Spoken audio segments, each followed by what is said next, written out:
പൊന്നൊളിയിൽ കല്ലറ മിന്നുന്നു, മഹിമയോടെ നാഥനുയർക്കുന്നു.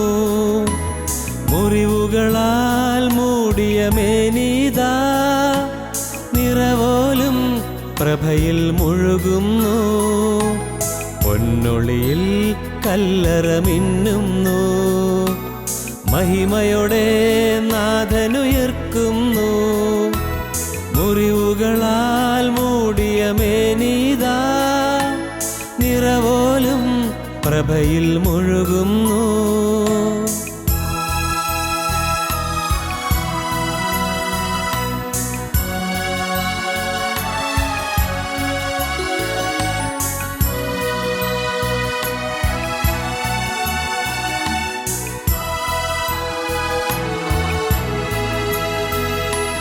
തിരുശിരസിൽ മുൾമുടി ചൂടിയവൻ, സുരഭിലമാം പൂങ്കതിരണിയുന്നു. കണ്ണീരിൽ മുങ്ങിയ നയനങ്ങൾ കനകം പോൽ മിന്നി വിളങ്ങുന്നു. തിരുശിരസിൽ മുൾമുടി ചൂടിയവൻ, സുരഭിലമാം പൂങ്കതിരണിയുന്നു. കണ്ണീരിൽ മുങ്ങിയ നയനങ്ങൾ കനകം പോൽ മിന്നി വിളങ്ങുന്നു. പൊന്നൊളിയിൽ കല്ലറ മിന്നുന്നു, മഹിമയോടെ നാഥനുയർക്കുന്നു. മുറിവുകളാൽ മൂടിയ മേനീതാ, നിറവോലും പ്രഭയിൽ മുഴുകുന്നു.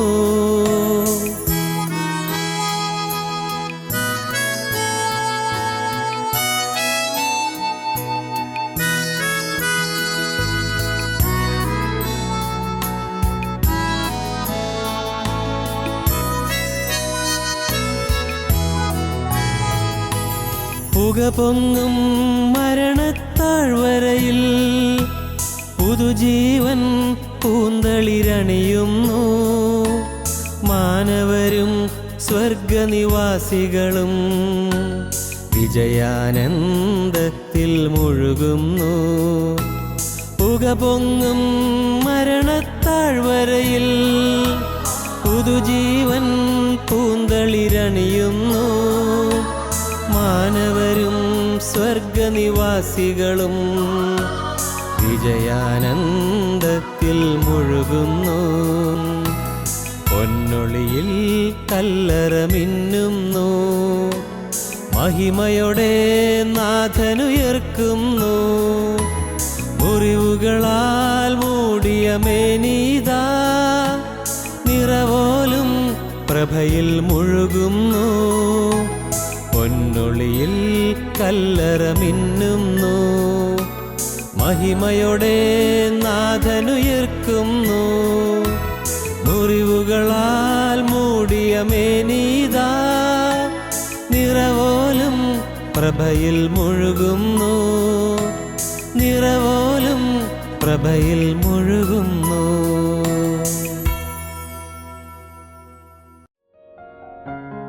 ഞങ്ങളും ക്രൂശിക്കപ്പെട്ട ക്രിസ്തുവിനെ പ്രസംഗിക്കുന്നു. ദൈവത്തിന് സ്തോത്രം. ദൈവ തിരുനാമത്തിന് മഹത്വം ഉണ്ടാകട്ടെ. ഉൽപ്പത്തി പുസ്തകം 39 അധ്യായം 7 വാക്യം നമുക്ക് ആദ്യം വായിക്കാം, പിന്നീട് 9 വാക്യവും വായിക്കാം. യോസേഫ് കോമളനും മനോഹരരൂപിയുമായിരുന്നതുകൊണ്ട് യജമാനൻ്റെ ഭാര്യ യോസേഫിന്മേൽ കണ്ണുപതിച്ചു. എന്നോടുകൂടെ ശയിക്ക എന്ന് പറഞ്ഞു. അവനതിന് സമ്മതിക്കാതെ യജമാനൻ്റെ ഭാര്യയോട്, ഇതാ ഈ വീട്ടിൽ എൻ്റെ കൈവശമുള്ള യാതൊന്നും എൻ്റെ യജമാനൻ അറിയുന്നില്ല. തനിക്കുള്ളതൊക്കെയും എൻ്റെ കയ്യിൽ ഏൽപ്പിച്ചിരിക്കുന്നു. ഈ വീട്ടിൽ എന്നേക്കാൾ വലിയവനില്ല. നീ അവൻ്റെ ഭാര്യയാകയാൽ നിന്നെയല്ലാതെ മറ്റ് യാതൊന്നും അവനെനിക്ക് വിരോധിച്ചിട്ടുമില്ല. അതുകൊണ്ട് ഞാൻ ഈ മഹാദോഷം പ്രവർത്തിച്ച് ദൈവത്തോട് പാപം ചെയ്യുന്നത് എങ്ങനെയെന്ന് പറഞ്ഞു. അവൾ ദിനംപ്രതിയും യോസേഫിനോട് പറഞ്ഞിട്ടും അവളോടുകൂടെ ശയിപ്പാനോ അവളുടെ അരികെ ഇരിപ്പാനോ അവൻ അവളെ അനുസരിച്ചില്ല. വേദപുസ്തകത്തിലെ ഒരു തിളങ്ങുന്ന കഥാപാത്രമാണ് യൗസേപ്പ്. വേദപുസ്തകത്തിൽ വിശുദ്ധിക്ക് വേണ്ടി കനത്ത വില കൊടുക്കേണ്ടി വന്ന ഒരു കഥാപാത്രമാണ് യൗസേപ്പ്. വേദപുസ്തകത്തിൽ വിശുദ്ധിയിൽ നിന്നതുകൊണ്ട് ഉത്തരോത്തരം അഭിവൃദ്ധിയിലേക്ക് കുതിച്ചുയർന്ന ഒരു വ്യക്തിയാണ് യൗസേപ്പ്. ജീവിത വിശുദ്ധി കൈമുതലാക്കുക അതൊരു വലിയ ദൈവകൃപയാണ്. വിശുദ്ധമായ ഹൃദയം, വിശുദ്ധമായ ജീവിതം, അതൊരു മഹാഭാഗ്യമാണ്. യൗസേപ്പിന് ദൈവത്തിൻ്റെ പ്രത്യേക കൃപ ലഭിച്ചു. ആവശ്യക്കാർക്കൊക്കെ ഈ ദൈവത്തെ കൃപ ലഭിക്കും. വിശുദ്ധി എനിക്ക് വേണമെന്ന് ആഗ്രഹിക്കുന്നവർക്ക്, ജീവിതത്തിൽ കറവറ്റരുത് എന്ന് നിർബന്ധമായും ആഗ്രഹിക്കുന്നവർക്ക് തീർച്ചയായും സർവ്വകൃപയും കർത്താവ് കൊടുക്കും. കാരണം വേദപുസ്തകം പറയുന്നു, യഹോവയുടെ കണ്ണ് തങ്ങൾ ഏകാഗ്രചിത്തന്മാരായിരിക്കുന്നവർക്ക് വേണ്ടി തന്നെത്താൻ ബലവാനെന്ന് കാണിക്കേണ്ടതിന് ഭൂമിയിലൊക്കെയും ഊടാടിക്കൊണ്ടിരിക്കുന്നു. ദൈവത്തിൻ്റെ സന്നിധിയിൽ വിശ്വസ്തയോടെ നിൽക്കാൻ ആരെല്ലാം ആഗ്രഹിക്കുന്നുണ്ട്, അവരെ കാണാൻ കർത്താവ് ഇങ്ങനെ നോക്കിക്കൊണ്ടിരിക്കുകയാണ് ഭൂമിയിൽ എല്ലായിടവും. യഹോവയുടെ കണ്ണ് തങ്ങൾ ഏകാഗ്രതന്മാരായിരിക്കുന്നവർക്ക് വേണ്ടി തന്നെത്താൻ ബലവാനെന്ന് കാണിക്കേണ്ടതിന് ഭൂമിയിലൊക്കെയും ഊടാടിക്കൊണ്ടിരിക്കുന്നു. രണ്ടാമത്തെ ദിനവൃത്താന്ത പുസ്തകം 14-ാം അധ്യായത്തിലാണ് നാം വാക്യം കാണുന്നത്. യഹോവയുടെ കണ്ണ് ഭൂമിയിലൊക്കെയും നോക്കിക്കൊണ്ടിരിക്കുകയാണ്. ഈ ഭൂമിയിലെമ്പാടും ആരുണ്ട് എന്നിൽ ഏകാഗ്രതയോടിരിക്കുന്നത്? വിശുദ്ധി വേണമെന്ന് ആഗ്രഹിച്ച് ആരെല്ലാം ഇരിക്കുന്നു? തെറ്റ് പറ്റരുതെന്ന് നിർബന്ധമായി ആരെല്ലാം ഇരിക്കുന്നു? അത് നോക്കിക്കൊണ്ട് ദൈവം അങ്ങനെ ആരെങ്കിലും ഉണ്ടോ എന്ന് കാണാൻ കൗതുകത്തോടെ നോക്കിക്കൊണ്ട് നിൽക്കുകയാണ്. യഹോവയുടെ കണ്ണ് തങ്ങൾ ഏകാഗ്രചിത്തന്മാരായിരിക്കുന്നവർക്ക് വേണ്ടി തന്നെത്താൻ ബലവാനെന്ന് കാണിക്കേണ്ടതിന് ഭൂമിയിലൊക്കെയും ഊടാടിക്കൊണ്ടിരിക്കുന്നു. ഭൂമിയിൽ എല്ലായിടും ഊടാടിക്കൊണ്ടിരിക്കുന്ന ദൈവത്തിൻ്റെ കണ്ണ് ഊടാടിക്കൊണ്ടിരിക്കുന്നു, നോക്കിക്കൊണ്ടിരിക്കുകയാണ്. ഏകാഗ്രതയോടെ, വിശുദ്ധിക്ക് വേണ്ടിയുള്ള തീക്ഷ്ണതയോടെ ആരെല്ലാം നിൽക്കുന്നുണ്ട് എന്ന് കാണാൻ കർത്താവ് ഇങ്ങനെ സൂക്ഷ്മ നിരീക്ഷണം ചെയ്തുകൊണ്ടിരിക്കുന്നു. ദൈവത്തിന് സ്തോത്രം. അങ്ങനെ നോക്കുമ്പോൾ ഒരാൾ, കർത്താവെ ഞാൻ തീർച്ചയായും എൻ്റെ ജീവിതത്തിൽ കറവറ്റുകയില്ല എന്ന് ദൈവസന്നിധിയിൽ തീരുമാനം എടുത്തുകൊണ്ട്, വന്ന തെറ്റുകൾ എന്നോട് ക്ഷമിക്കണമേ, ഇനിമേൽ മനസ്സറിഞ്ഞൊരു ഭാവം വരികയില്ല എന്ന് തീരുമാനിച്ചുകൊണ്ട് ഒരാളിരുന്ന് പ്രാർത്ഥിക്കുന്നുവെങ്കിൽ കർത്താവ് കാണുമല്ലോ, കർത്താവ് കണ്ട് കർത്താവ് അഭിനന്ദിക്കുമല്ലോ, കർത്താവ് അനുമോദിക്കുമല്ലോ, കർത്താവ് സന്തോഷിക്കുമല്ലോ. പ്രിയപ്പെട്ടവരെ, യൗസേപ്പ് ജീവിതത്തിൽ ദുരിതമനുഭവിച്ച ഒരു വ്യക്തിയാണ്. ധാരാളം ദുരിതം അനുഭവിക്കേണ്ടി വന്നു. കൊച്ചുകുട്ടിയായിരുന്നപ്പോൾ അമ്മ മരിച്ചുപോയി. കൊച്ചുകുട്ടിയായിരുന്നപ്പോൾ തന്നെ സഹോദരന്മാർ 10 പേര് യൗസേപ്പിനെ പകച്ചു, യൗസേപ്പിനോട് അസൂയപ്പെട്ടു. ഒരു കാര്യം ഉണ്ടായിട്ടില്ല, യൗസേപ്പ് ആർക്കും ഉപദ്രവം ചെയ്തില്ല, ഒരു ഉപദ്രവം ചെയ്തില്ല. യൗസേപ്പ് ഏറ്റവും വിശ്വസ്തയോടും വിശുദ്ധിയോടും കൂടി നിന്നേ ഉള്ളൂ. അപ്പന് യൗസേപ്പിനോട് പ്രത്യേക വാത്സല്യം ഉണ്ടായിരുന്നു. അമ്മ മരിച്ചുപോയ മോനോട് അപ്പന് പ്രത്യേകം വാത്സല്യവും കാരുണ്യവും ഉണ്ടായിരുന്നു. യാക്കോബിന് യാക്കോബ് യൗസേപ്പിന് പ്രത്യേകിച്ചൊരു മേലങ്കി ഉണ്ടാക്കി വെച്ചു കൊടുത്തു. ആ മേലങ്കി ധരിച്ചുകൊണ്ട് ഈ മോൻ ഓടി നടക്കുമ്പോൾ അപ്പൻ കൗതുകത്തോടെ നോക്കി നിൽക്കുമായിരുന്നു. മരിച്ചുപോയ അമ്മയുടെ, യാക്കോബിൻ്റെ ഭാര്യയായ റാഹേലിൻ്റെ അതേ ഛായ തന്നെയാണ് യൗസേപ്പിന്. റാഹേൽ സുന്ദര രൂപിണിയായിരുന്നു, കണ്ണ് തിളങ്ങുന്ന കണ്ണുകളായിരുന്നാണ് വേദപുസ്തകം പറയുന്നത്, സൗന്ദര്യമുള്ള കണ്ണുകൾ. യാക്കോബ് തൻ്റെ സ്വന്തം ഭാര്യയുടെ കാര്യം വീണ്ടും വീണ്ടും ഓർക്കുന്നത് ഈ മോനെ കണ്ടാണ്. മോൻ്റെ ഛായ അമ്മയുടെ ഛായ തന്നെയാണ്. ആ മോൻ ജീവിതത്തിൽ തീരുമാനമെടുത്ത് ദൈവത്തിൻ്റെ കൃപയിൽ ആശ്രയിച്ച് വിശുദ്ധിക്ക് വേണ്ടി തീരുമാനമെടുത്ത് മുന്നോട്ട് വന്നപ്പോൾ എതിർപ്പുകൾ പെരുകി. എന്താണ് കാരണം? ഇവൻ വിശുദ്ധിയിൽ നിന്നാൽ ഇവനെ ദൈവം ഉയർത്തുമെന്ന് പിശാചിനറിയാം. ഇവനെ ദൈവം ഉയർത്തുമെന്ന്. വിശുദ്ധിയിൽ വളരും തോറും ഇവൻ ഉയർന്നു പോകുമെന്ന് പിശാചിനറിയാം. അനേകായിരങ്ങൾക്ക് ക്ഷാമകാലത്ത് ക്ഷേമം പകരാൻ ഇവനെ ദൈവം ഉപയോഗിക്കുമെന്ന് പിശാചിനറിയാം. പിശാച് അതുകൊണ്ട് ആ ഉന്നത സ്ഥാനത്ത് യൗസേപ്പ് എത്തരുത് എന്നുള്ള ഉദ്ദേശത്തോടു കൂടി പിശാച് യൗസേപ്പിനെ വീഴിക്കാൻ ശ്രമിക്കുകയാണ്. സഹോദരന്മാർ അസൂയപ്പെട്ടു. ആ സഹോദരന്മാരിൽ പ്രവർത്തിച്ചത് പിശാചാണ്. അവരെ യൗസേപ്പിനെ ഉപദ്രവിച്ചു. അവരെ യൗസേപ്പിനെ എപ്പോഴും പകച്ചുകൊണ്ടിരുന്നു, അസൂയപ്പെട്ടുകൊണ്ടിരുന്നു. അതിൻ്റെ പിന്നിൽ പിശാചാണ്. സഹോദരന്മാരെ യൗസേപ്പിനെ തകർക്കാൻ നോക്കി, പക്ഷേ യൗസേപ്പ് അവിടെയൊന്നും തകർന്നില്ല. നാം വായിക്കുന്നത് യൗസേപ്പിനെ പൊട്ടക്കിണറ്റിൽ തള്ളിയിട്ടു. പൊട്ടക്കിണറ്റിൽ തള്ളിയിട്ടപ്പോഴും യൗസേപ്പിൻ്റെ കാര്യത്തിൽ ദൈവത്തിന് പ്രത്യേക ശ്രദ്ധയുണ്ടായിരുന്നു. ആ സഹോദരന്മാരിൽ ഒരാൾ അവനെ എങ്ങനെയെങ്കിലും രക്ഷിക്കണമെന്ന് ആഗ്രഹിച്ചു, രൂബേൻ. യാക്കോബിൻ്റെ മൂത്തവനായ രൂബേൻ യൗസേപ്പിനെ രക്ഷിക്കണമെന്ന് ആഗ്രഹിച്ചു. എന്തിനവനെ കൊല്ലണമെന്നാണ് രൂബേൻ പറഞ്ഞത്. പക്ഷേ അവനോട് കിടക്കട്ടെ എന്ന് സഹോദരന്മാർ മറ്റുള്ളവരെല്ലാം തീരുമാനിച്ചു. പക്ഷേ ഒരു കാര്യം, സ്വർഗത്തിലെ ദൈവം യൗസേപ്പിനെ കാത്തുകൊണ്ടിരുന്നു. ഒരു കാര്യം നാം ഓർക്കുന്നത് നല്ലതാണ്. ദൈവസന്നിധിയിൽ വിശ്വസ്തയോടെ, വിശുദ്ധിയോടെ, ഏകാഗ്രതയോടെ നിന്നാൽ സ്വർഗത്തിൻ്റെ അത്ഭുതകരം നമ്മെ കാത്തുകൊണ്ടിരിക്കും, നമ്മെ സംരക്ഷിച്ചു കൊണ്ടിരിക്കും. നമുക്ക് ചുറ്റും വലയം തീർക്കും, രക്ഷാവലയം. നമുക്ക് ചുറ്റും വേലി കിട്ടും. ദൈവത്തിൻ്റെ പ്രത്യേക പരിഗണനയും പ്രത്യേക പരിരക്ഷണവും നമുക്ക് ലഭിക്കും. ദൈവം നമ്മെ കാക്കും. എന്തൊരു ഭാഗ്യം! യൗസേപ്പിന് അടിക്കടി ദുരിതങ്ങൾ വന്നപ്പോൾ അപ്പോഴെല്ലാം യൗസേപ്പ് വിശുദ്ധിയെ മുറുകെ പിടിച്ചുകൊണ്ട് നിന്നു. ദൈവത്തിന് സ്തോത്രം. അന്ന് യൗസേപ്പിന് തുടർന്ന് ആ പൊട്ടക്കിണറ്റിൽ നിന്ന് എടുത്തതിന് ശേഷം ഇസ്മായേലി കച്ചവടക്കാർക്ക് വിൽക്കുന്നു. കച്ചവടക്കാർ കൊണ്ടുപോയി അങ്ങ് ഈജിപ്തിൽ കൊണ്ടുപോയി അവിടുത്തെ ഉന്നതോദ്യോഗസ്ഥനായ പൊത്തിഫേറിൻ്റെ വീട്ടിൽ വിൽക്കുന്നു. അടിമക്കച്ചവടമുള്ള കാലമാണല്ലോ. പൊത്തിഫേറിൻ്റെ വീട്ടിലെ സകലത്തിനും മേൽവിചാരകനായി അവനെ നിയമിക്കുന്നു. അപ്പോഴാണ് പിശാച് വേറൊരു തന്ത്രം പ്രയോഗിക്കുന്നത്. കൊല്ലാൻ നോക്കിയിട്ട് പറ്റിയില്ല, പൊട്ടക്കിണറ്റിൽ തള്ളിയിട്ട് അവരെ ആയുസ് തീർക്കാൻ നോക്കിയിട്ട് സാധിച്ചില്ല. എന്നാൽ ഇനി എന്താണ് വേണ്ടത്? അവനൊരിക്കലും വളരരുത്, അവനൊരിക്കലും രക്ഷപ്പെടരുത്. ഇനി എന്താണ് വേണ്ടത്? പിശാച് വളരെ കരുതലോടെ കരുക്കൾ നീക്കി. അവിടെ പൊത്തിഫേറിൻ്റെ ഭാര്യയായ ആ സ്ത്രീയിൽ കൂടി ഈ പിശാച് പരിശ്രമിക്കാൻ തുടങ്ങി. ഇവനെ വശീകരിച്ച് അശുദ്ധിയിലേക്ക്, തിന്മയിലേക്ക് അവനെ കൊണ്ടുപോയി തകർത്ത് കളയാനാണ് പിശാചിൻ്റെ ഉദ്യമം. സഹോദരങ്ങളെ, നമ്മെ പാപത്തിലേക്ക് വലിച്ചു കൊണ്ടുപോകുന്നൊരു പൈശാചിക ശക്തിയുണ്ട്. തിന്മയിലേക്ക് ആകർഷിച്ചുകൊണ്ട് പോകുന്ന ഭീകരനായ പൈശാചികനുണ്ട്. കോപാവേശം നമുക്ക് തരുന്ന പിശാചാണ്. ക്രുദ്ധനായി അലക്ഷ്യമായും അസഭ്യമായും പെരുമാറുവാൻ ഇടയാകുന്നത് പിശാചിൻ്റെ തന്ത്രമാണ്. നാം കരുതില്ല ജീവിക്കുന്നത് പിശാചിൻ്റെ തന്ത്രമാണ്. നാം അലസരായിരിക്കുമ്പോൾ നമ്മുടെ മനസ്സിൽ കയറിക്കൂടി അഴുക്കായ വികാരങ്ങളിലൂടെ നമ്മെ നയിച്ചുകൊണ്ട് പോകുന്ന പിശാചിൻ്റെ തന്ത്രമാണ്. അശുദ്ധമായ വികാരങ്ങളും അശുദ്ധമായ ആഗ്രഹങ്ങളും നമ്മുടെ ഹൃദയത്തിൽ ഉൽപ്പാദിപ്പിക്കുന്നത് പിശാചിൻ്റെ തന്ത്രമാണ്. നമ്മെ അരുതാത്ത വഴികളിലൂടെ നയിച്ച് നാശത്തിലേക്ക് കൊണ്ടുപോയി തള്ളിയിട്ട് എന്നേക്കുമായി ഒന്നിനും കൊള്ളാത്തവരാക്കി തീർക്കുക, അവസാനം നരകാഗ്നിയിലേക്ക് കൊണ്ടുപോവുക. ഇത് പിശാചിൻ്റെ തന്ത്രമാണ്. ഇത് അനേകരിതൊന്നും അറിയുന്നില്ല. പിന്നിൽ നിന്ന് തള്ളി വീഴിക്കുന്നൊരു പിശാചുണ്ട്. പിന്നിൽ നിന്ന് പാവത്തിലേക്ക് തള്ളി കൊണ്ടുപോയി അവനെ കോർണർ ചെയ്ത് പാവത്തിലാക്കുന്നൊരു പൈശാചികനുണ്ട്. ആരും ചിന്തിക്കുന്നില്ല ഇത്.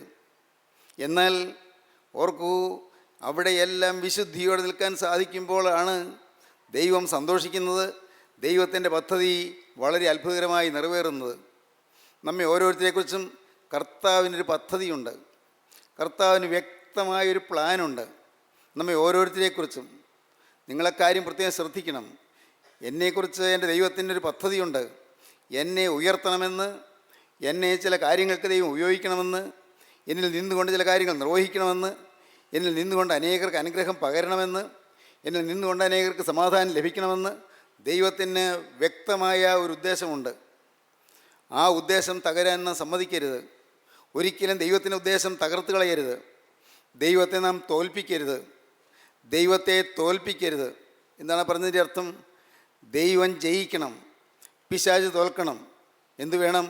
ദൈവവും പിശാചും നമ്മുടെ യുദ്ധത്തിൽ, യുദ്ധക്കളം മനുഷ്യൻ്റെ ജീവിതമാണ്, മനുഷ്യൻ്റെ ഹൃദയമാണ്. മനുഷ്യൻ്റെ ഹൃദയത്തിൽ പിശാച് യുദ്ധം നടത്തിക്കൊണ്ടിരിക്കുകയാണ്. ദൈവവും പിശാചും തമ്മിലുള്ളതായ യുദ്ധം. ദൈവവും പിശാചും തമ്മിലുള്ള യുദ്ധത്തിൽ നാം പിശാചിൻ്റെ പക്ഷത്തേക്ക് ചേർന്നാൽ, അഥവാ പാവത്തിന് വിധേയപ്പെട്ടാൽ പിശാച് ജയിക്കും, ദൈവം തോൽക്കും. പിശാചിൻ്റെ ദൈവവുമായുള്ള യുദ്ധത്തിൽ നാം ദൈവത്തിൻ്റെ പക്ഷത്തേക്ക് നിന്ന് പാപത്തോട് പോരാടുമെങ്കിൽ, നാം പാപത്തിൽ വീഴാതെ നമ്മെ തന്നെ സൂക്ഷിക്കുമെങ്കിൽ ദൈവം ജയിക്കും, പിശാച് തോൽക്കും. യോസേപ്പിൻ്റെ ജീവിതത്തിൽ ദൈവം ജയിച്ചു വരികയാണ്. യോസേപ്പിന് യാതൊരു പരാതിയുമില്ല ആരെക്കുറിച്ചും. സഹോദരിമാരെക്കുറിച്ച് പരാതിയില്ല. യോസേപ്പിന് പൊത്തിഫേറിൻ്റെ ഭാര്യയെക്കുറിച്ച് പരാതിയില്ല. ഇസ്മായിലെ കച്ചവടക്കാരെക്കുറിച്ച് പരാതിയില്ല. ജയിലറയിലെ സൂക്ഷിപ്പുകാരെക്കുറിച്ച് പരാതിയില്ല. 13 കൊല്ലമാണ് ജയിലിൽ കിടന്നത്. 13 കൊല്ലം. 17-ാമത്തെ വയസ്സ് മുതൽ 30-ാമത്തെ വയസ്സ് വരെ ആ യൗവനക്കാരൻ ജയിലിൽ കിടക്കേണ്ടി വന്നു, മിസ്രയീമിലെ ജയിലിൽ. ഏറ്റവും ഹീനമായ ജയിലിൽ ഏറ്റവും കടുത്ത ദുരിതം അനുഭവിച്ചുകൊണ്ട് ആ യൗവനപ്രായത്തിൽ 13 കൊല്ലം യോസേപ്പ് ചെയ്യാത്ത കുറ്റത്തിൻ്റെ ശിക്ഷ വഹിച്ചുകൊണ്ട് ജയിലിൽ കിടന്നു. തോന്നാം, എന്താണ് കർത്താവെന്ന് ജയിലിലിടാൻ സമ്മതിച്ചത്? യോസേപ്പിനെ രക്ഷിക്കാഞ്ഞത് എന്താണ് ദൈവത്തിന് കരുണ തോന്നാതിരുന്നത്?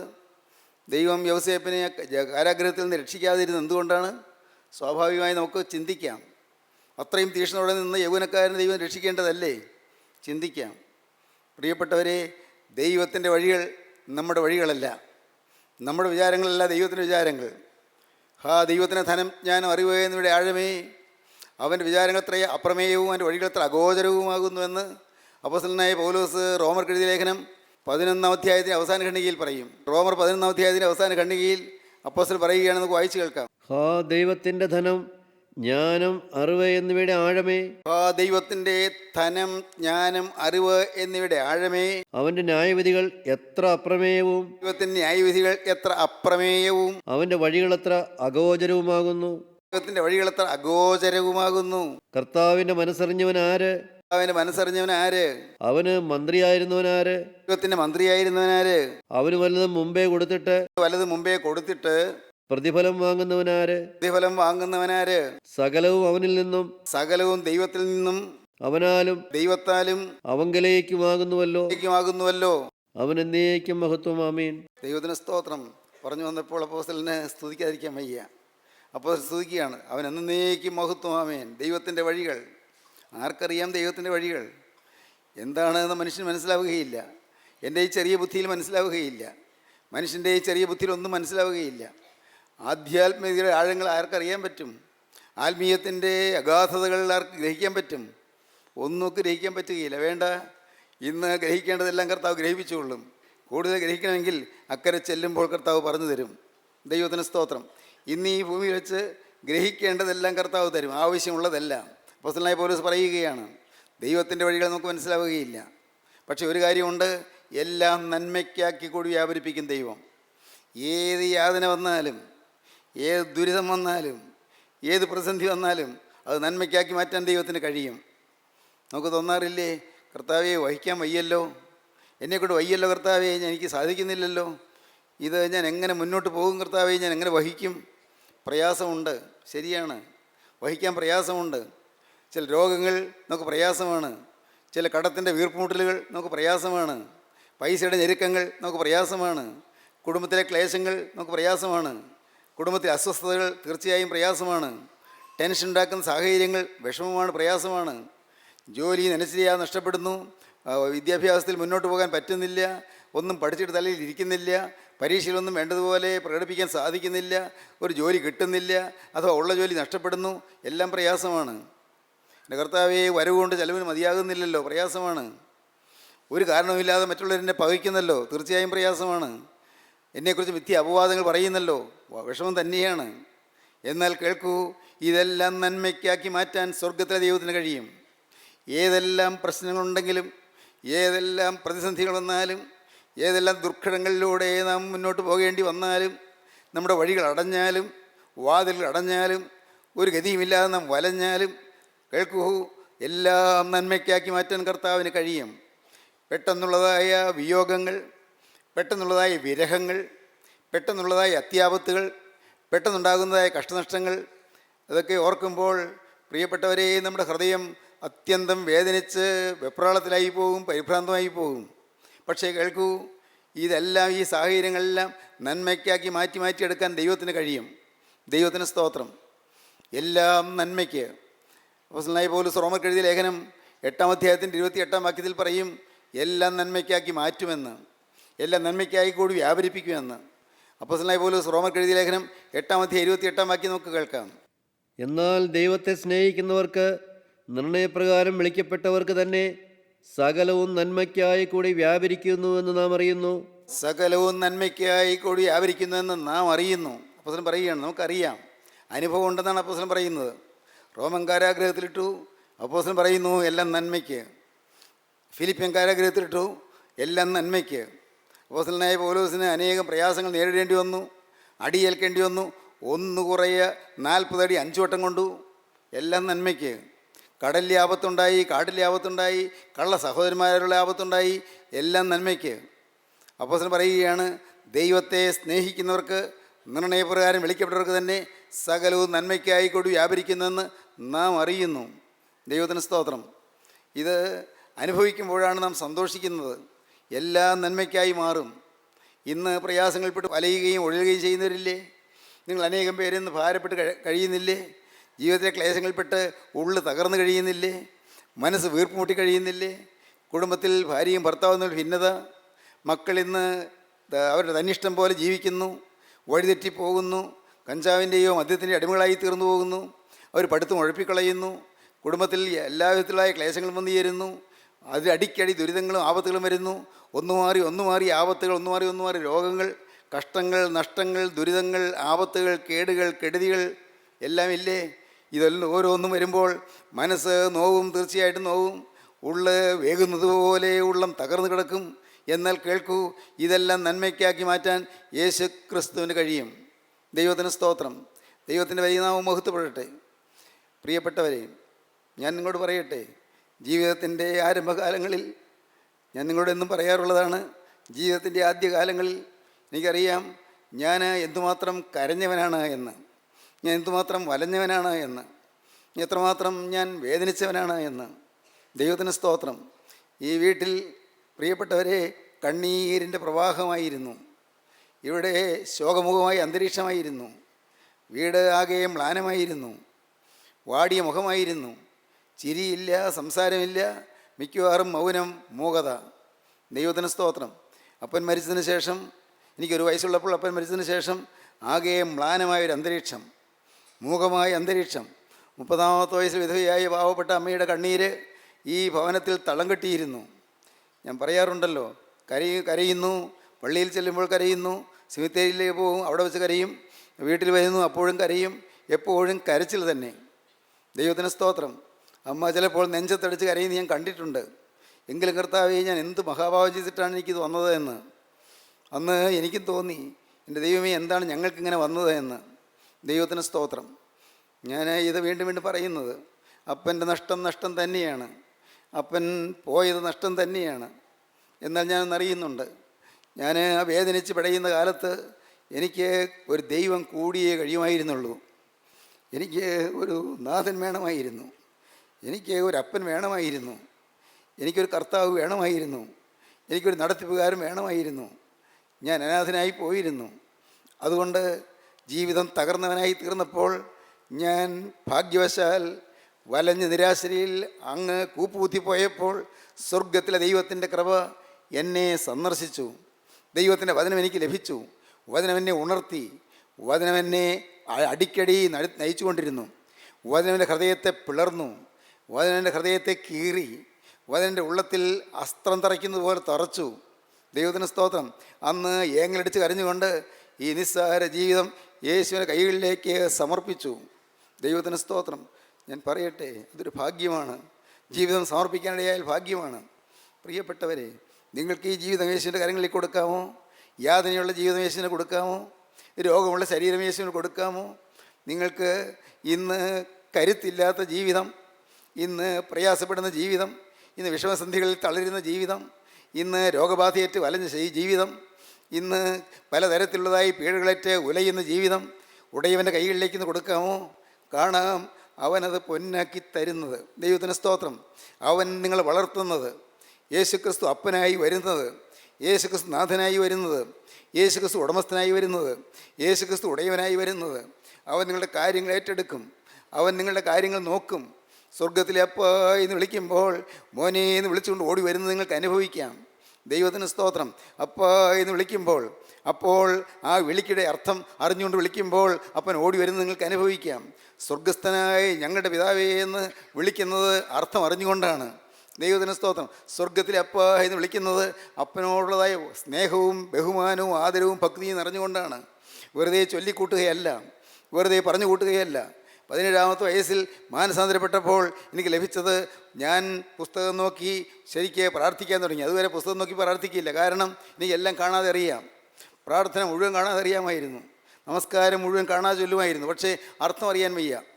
മാനസാന്തരപ്പെട്ടപ്പോൾ ഞാൻ പുസ്തകമെടുത്ത്, പ്രാർത്ഥനാ പുസ്തകം എടുത്ത് ഓരോന്ന് നിർത്തി വായിക്കാൻ തുടങ്ങി. അപ്പോൾ അർത്ഥം അറിഞ്ഞ് വായിക്കാൻ തുടങ്ങിയപ്പോഴേക്കും ആ പ്രാർത്ഥന എൻ്റെ ഹൃദയത്തിൽ നിന്നായി. അതുവരെ ചുണ്ടിലേ പ്രാർത്ഥനയുള്ളൂ, ഇപ്പോൾ ഹൃദയത്തിൽ നിന്നായി പ്രാർത്ഥന. പുസ്തകത്തിൽ എഴുതിയ പ്രാർത്ഥന തന്നെയാണ്, പ്രാർത്ഥനാ പുസ്തകത്തിലുള്ള പ്രാർത്ഥന തന്നെയാണ്, പക്ഷേ അർത്ഥം പറഞ്ഞ് പ്രാർത്ഥിക്കാൻ തുടങ്ങി. അപ്പോൾ അർത്ഥം പറഞ്ഞ് പ്രാർത്ഥിക്കാൻ തുടങ്ങുമ്പോൾ വേഗം ചൊല്ലിത്തീർക്കാൻ പറ്റുന്നില്ല, ഇടയ്ക്ക് വിട്ടുപോകുന്നു. കാരണം അങ്ങനെ വെള്ളം പൊളിച്ചു വിട്ടതുപോലെ ചൊല്ലിക്കൊണ്ട് പോകുമ്പോൾ അത് ഇടയ്ക്കൊന്ന് വിട്ടാൽ പിന്നെ വീണ്ടും ആദ്യം മുതൽ തുടങ്ങണം. അതുകൊണ്ട് പുസ്തകം നോക്കി വായിക്കാൻ തുടങ്ങി. പുസ്തകം നോക്കി പ്രാർത്ഥിക്കാൻ തുടങ്ങിയപ്പോൾ അർത്ഥം അറിഞ്ഞ് പ്രാർത്ഥിച്ചു. ദൈവത്തിന് സ്തോത്രം. അപ്പോഴാണ് പ്രാർത്ഥനയുടെ ശക്തി ജീവിതത്തിൽ പ്രസരിക്കാൻ തുടങ്ങിയത്. പ്രാർത്ഥനയുടെ ശക്തി ജീവിതത്തിലൂടെ ഒഴുകാൻ തുടങ്ങി. അപ്പോഴാണ് പ്രാർത്ഥനയിൽ കൂടി പരിശുദ്ധാത്മാവ് ശരീരത്തിലൂടെ ഇങ്ങനെ ഒഴുകുന്നത് അനുഭവിക്കാൻ തുടങ്ങി. അപ്പോഴാണ് രോഗങ്ങൾ മാറുന്നത്. രോഗങ്ങൾ മാറി. ദൈവത്തിന് സ്തോത്രം. അമ്മയ്ക്ക് രോഗം, പെങ്ങൾക്ക് രോഗം, എനിക്ക് രോഗങ്ങൾ മാറി. സഹോദരങ്ങളെ, നിങ്ങൾ പറയട്ടെ, ദൈവം മനുഷ്യൻ്റെ ജീവിതത്തിൽ അത്ഭുതം പ്രവർത്തിക്കുന്നു. ഇന്ന് ഇത് കേട്ടുകൊണ്ടിരിക്കുമ്പോൾ നിങ്ങൾക്ക് വേണമെങ്കിൽ, സഹോദരങ്ങളെ, ഞാൻ അങ്ങനെയാണ് പറയുന്നത്, നിങ്ങൾക്ക് വേണമെങ്കിൽ യേശുവിൻ്റെ ബലിഷ്ഠമായ ഭുജങ്ങളിലേക്ക് നിങ്ങളുടെ ഭാവി ഏൽപ്പിച്ചു കൊടുക്കാം. യേശുവിൻ്റെ കരങ്ങളിലേക്ക് നിങ്ങളുടെ ജീവിതം വിട്ടുകൊടുക്കാം. യേശുവിനോട് നിങ്ങൾക്ക് പറയാം, കർത്താവേ, ഞാൻ അഗതിയാണ്, ഞാൻ അനാഥനാണ്, കർത്താവേ, എനിക്ക് ആരുമില്ല. അതുകൊണ്ടുള്ളത് ഉണ്ട് എന്ന് വിചാരിച്ചവർ പോലും തക്ക സമയത്ത് സഹായമായി തീരാൻ പറ്റാത്തവരാണ്. അവർക്ക് മനസ്സിലാത്തതുകൊണ്ടല്ല, പക്ഷെ കഴിവില്ലാത്തതുകൊണ്ട്. കർത്താവെ, സ്നേഹിക്കാനുണ്ട്, സഹായിക്കാനുണ്ട്, പക്ഷെ അവർ കഴിവില്ലാതെ പോയാൽ എന്ത് ചെയ്യും? കർത്താവെ, എനിക്ക് എൻ്റെ അപ്പനായി നീ എൻ്റെ ജീവിതത്തിലേക്ക് വരണം, എൻ്റെ നാഥനായി നീ എൻ്റെ ഹൃദയത്തിലേക്ക് വരണം, എൻ്റെ ഉടയവനായി നീ എൻ്റെ ഹൃദയത്തിലേക്ക് വരണം, നീ എൻ്റെ ജീവിതത്തിലേക്ക് വരണം. ഇത് നിങ്ങൾ പ്രാർത്ഥിക്കണം. നിങ്ങൾക്ക് തന്നെ തരാനാണ് യേശു കുരിശിൽ മരിച്ചത്. യേശു ക്രിസ്തു കുരിശിൽ മരിച്ചത് നിങ്ങൾക്ക് തന്നെ തരാനാണ്, തൻ്റെ ജീവൻ തരാനാണ്. ആ ജീവൻ വെച്ചത് എനിക്ക് തരാനാണ്. മക്കളെ, നിങ്ങൾക്ക് തരാനാണ്. സഹോദരങ്ങളെ, നിങ്ങൾക്ക് തരാനാണ്. യേശുവിൻ്റെ ജീവനാണ് തരുന്നത്, യേശുവിൻ്റെ തിരുരക്തമാണ് തരുന്നത്, യേശുവിൻ്റെ ശക്തിയാണ് തരുന്നത്, യേശുവിൻ്റെ രാജ്യമാണ് തരുന്നത്, യേശുവിൻ്റെ സ്വർഗമാണ് തരുന്നത്, യേശുവിൻ്റെ സമാധാനമാണ് തരുന്നത്, യേശുവിൻ്റെ സ്നേഹമാണ് തരുന്നത്, യേശുവിൻ്റെ വിശുദ്ധിയാണ് തരുന്നത്. നിങ്ങൾക്ക് വേണമോ അത് ഏറ്റുവാങ്ങാൻ? വേണമോ? നിങ്ങൾക്ക് ആഗ്രഹമുണ്ടോ? എങ്കിൽ ഇപ്പോൾ നിങ്ങൾക്ക് ഹൃദയം അങ്ങോട്ട് താഴ്ത്തി കൊടുക്കാം. കർത്താവേ, എനിക്ക് വേണം എൻ്റെ യേശുവിനെ, എനിക്ക് വേണം എൻ്റെ യേശുവിനെ. യേശുവിൻ്റെ സ്നേഹം എനിക്ക് വേണം, യേശുവിൻ്റെ ആളത്വം എനിക്ക് വേണം, യേശുവിൻ്റെ ഛായ എനിക്ക് വേണം, യേശുവിൻ്റെ വിശുദ്ധി എനിക്ക് വേണം. കർത്താവേ, എൻ്റെ യേശുവിനെ എനിക്ക് വേണം. ഹല്ലേലൂയ. എൻ്റെ യേശുവിനെ എനിക്ക് വേണം. എനിക്ക് വേണ്ടി ജീവൻ വെടിഞ്ഞവനെ നിന്നെ എനിക്ക് വേണമെന്ന് പറഞ്ഞുകൊണ്ട് അവൻ്റെ കരങ്ങളിലേക്ക് നിങ്ങൾ കൊടുക്കൂ. കാണാം യേശു നിങ്ങളെ ഏറ്റെടുക്കുന്നത്, യേശു നിങ്ങളെ പൊന്നാക്കി എടുക്കുന്നത്, യേശു നിങ്ങളെ തനി തങ്കമാക്കി മാറ്റുന്നത് അനുഭവിക്കാം. ദൈവം നിങ്ങൾ അനുഗ്രഹിക്കട്ടെ എന്നൊക്കെ പ്രാർത്ഥിക്കാം. കാരുണ്യവാനായ ഞങ്ങളുടെ സ്വർഗീയ പിതാവേ, ഈ മനോഹരമായ സമയത്തിനായി ഞങ്ങൾ നിന്നെ സ്തുതിക്കുന്നു. കർത്താവേ, ഞങ്ങൾ തരുന്നത് ഏറ്റുവാങ്ങാൻ അവിടുന്ന് കടന്നു വന്നിരിക്കുന്നതിനായി ഞങ്ങൾ നിന്നെ സ്തുതിക്കുന്നു. കർത്താവേ, നിൻ്റെ വചനം കേട്ട എല്ലാവരെയും അനുഗ്രഹിക്കണമേ. നാനാ ദേശങ്ങളിൽ നീ വചനം കേൾക്കുന്നവരെ അവിടെ തൃക്കര നീട്ടി ആശീർവദിക്കണമേ. എല്ലാവരെയും നന്മകൾ നിറയ്ക്കണമേ. യേശു ക്രിസ്തുവിൻ്റെ പരിശുദ്ധമായ നാമത്തിൽ തന്നെ. ആമീൻ.